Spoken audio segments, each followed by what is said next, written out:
And the constant rain over the weekend is now blamed for one smelly mess in a St. Pete neighborhood. Crews are now rushing to repair a sewage pipe that broke Saturday night, spilling hundreds of gallons of wastewater near people's homes and even a school. Our John Thomas is at the scene right now. And John, there is no easy fix for this, and there is more rain on the way this afternoon.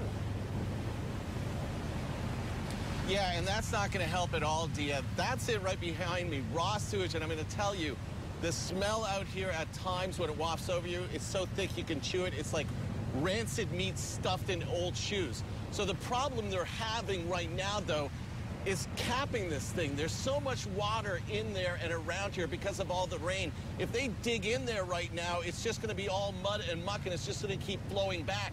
So they have this machine right here, that pink machine right there, trying to suck some of the water out of the ground here, hoping to dry it out as best they can. But you know what? They have so much work to do here.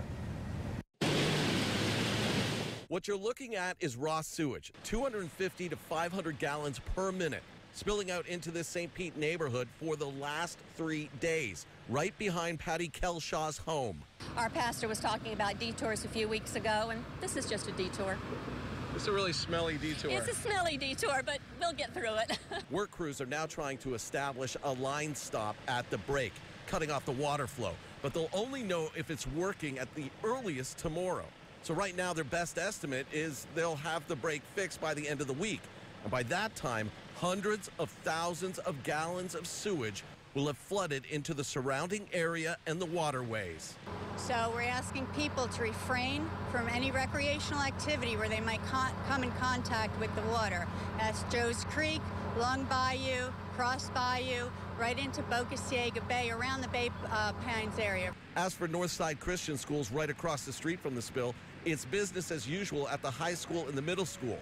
But the elementary school and preschool will start a half hour later. And this morning, everything went like clockwork because school officials say they were proactive, alerting parents through Facebook, email, and even phone calls. We'll stay in touch with them daily just to make sure that they know that everything's still safe, because that's their number one concern. When they hear of raw sewage, they want to make sure their children are safe.